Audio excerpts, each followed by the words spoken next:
According to The Root, Sean Combs' The Reckoning is the latest documentary detailing the meteoric rise and the cataclysmic downfall of the now disgraced music mogul.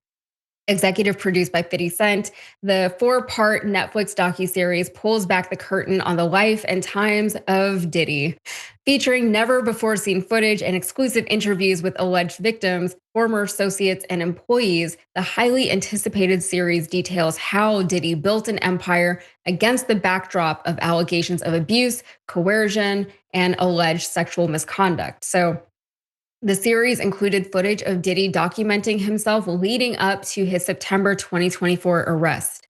In a New York City hotel room 6 days before his arrest, Diddy is seen speaking with his lawyer on the phone about his frustrations with the direction of the case. "We have to find somebody that'll work with us that has dealt in the dirtiest of dirty business," he says to his attorney, Mark Agnifilo, in episode 1. "We're losing." After Diddy claimed that the footage was stolen, Alexandria Stapleton, the director of the docuseries, said that the footage came to us and that they obtained the footage legally and have the necessary rights. So here are some of the shocking allegations that have come out. So, in the days leading up to his arrest, Diddy reportedly tried to reallocate money to Dana Tran, his girlfriend.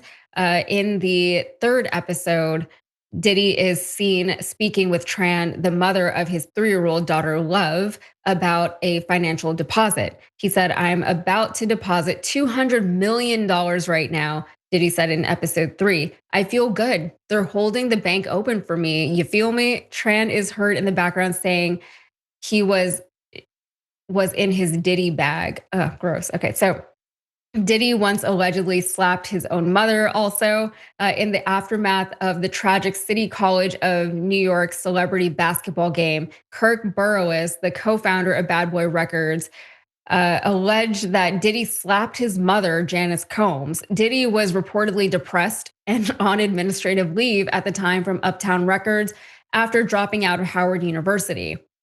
And that happens, I guess. I guess you get depressed, you slap your mother. So Burroughs claimed that when Janice Combs asked if he was sure he wanted to continue in the music business, he put his hands on her, called her the B word, and slapped her. Gene Deal, Diddy's former head of security, said in a previous interview that Burroughs told him about the alleged incident. And Diddy allegedly charged Biggie's funeral costs to his estate. That's another one. After Biggie's death, Diddy orchestrated a lavish funeral in New York for his deceased superstar artist. While many thought that Diddy paid for the funeral, he had Biggie's funeral costs charged to the artist's estate, according to Burroughs in episode 2. "We're going to do the biggest funeral for Biggie that New York has ever seen. We want to when we start to put that together, he starts to see the price. And he says, we're going to do the biggest funeral, but Biggie is going to have to pay for this funeral." He was going to make the funeral a recoupable charge to Biggie in death. Sean doing the big show looks good on him, but he's not going to tell the world that Biggie was actually the one to pay for it, as Burroughs explained in episode 2. Next, Diddy was jealous of Biggie and Tupac's friendship. You know, I feel like I could have told you that one. Before Biggie and Tupac became enemies, they once had a close relationship that Diddy allegedly did not approve of. Sean was insanely jealous of Biggie and Pac's friendship, Burroughs said. "For Sean, being a marketer, you are a manipulator. And there's envy for people who have success and fame with no manipulation." He added, "With Sean, sometimes you're humiliated, sometimes you're made an example of, sometimes violent things happen to you. Through the years, a lot of bad things happen to good friends." And Diddy allegedly hosted freak-offs on the anniversary of Biggie's death, which is disgusting. So in the third episode of the series, Clayton Howard, a former male escort, shared details about his alleged sexual encounters with Diddy and his then girlfriend, Cassie, full name Cassandra Ventura. On Biggie's death anniversary, Diddy allegedly staged freak-offs. "Every March 9th, the day Biggie got murdered, they would fly me to wherever they were," Howard claimed. "I would hang out, drink, and party with them for 3-4 days while I had sex with Cassandra." I don't know if that was his release for that day or whatever, but they always called me on March 9th. Howard recalled Diddy telling Cassie to skip one of Tupac's songs as they got ready for a sex session. I remember the first night a Tupac song would come on. He said, "Babe, change that." Howard recalled, and she would change it. Howard said that Tupac was the only artist that Diddy asked Cassie to skip over on her playlist. And Aubrey O'Day is here. She says that Diddy emailed explicit photos of himself. Aubrey O'Day, a former member of girl group Danity Kane, revealed that she received explicit photos from Diddy via email while filming MTV's Making the Band. Diddy made it clear that I was the looker, she said. I remember that phrase a lot. He was separating me, and there was a different set of expectations for me, and I just naturally floated into the grooming. O'Day also shared details about witnesses seeing her unconscious and on a leather couch while allegedly being sexually assaulted by Diddy and another man, according to an affidavit. I don't even know if I was raped, O'Day said. I don't know. I don't want to know. That's so sad. And also, Diddy alleged he had an alleged fetish for collecting fluid, and this is something that I think we all remember because once that image was in our heads, like how could we ever get it out? So here's that bit. The weirdest thing was they used to physically collect my semen in a cup. Oh my God, this is not even what I thought it was. Okay. Is semen I and cup apologize. jars. I don't know what else to do. I They apologize. Keep collected going. I my apologize. semen for like a year. They said this is not even the baby oil that we're talking about.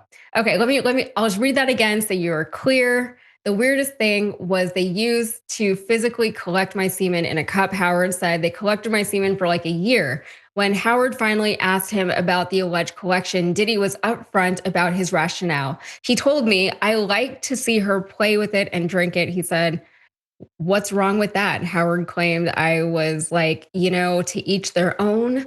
After he asked them about it, Howard said they never collected his semen again. Okay, so that was way worse than what I was prepared to read to all of you just now. So they did interview a juror that was unsympathetic to Cassie also. Juror 75 recalled being confused by Combs's relationship with Cassandra Cassie Ventura. Ventura filed a civil lawsuit against him in 2023, accusing him of repeated physical abuse, rape, and forcing her to have sex with male workers. The suit was settled privately one day after it was filed, with Combs denying any wrongdoing. If you don't like something, you completely get out. You can't have it both ways, have the luxury and then complain about it. I don't think so, Juror 75 said. He said he 100% thinks justice was served in the end. Cassie tried to get out, Sharon. Like we saw the tapes of what happened when she tried to get out of this relationship that she was in. And the fact that they were able to remotely spin Cassie's story as like, oh, she was willing to do whatever she had to do to get to the top is ridiculous. And it just shows how much misogyny there is in the world, in that courtroom alone. It's very Yeah. sad what's happened to everybody who's been in Diddy's sphere. The fact that he charged Biggie's funeral, that he decided to throw, that he set the budget on to Biggie's estate is not even, it's not remotely the worst thing that he's done.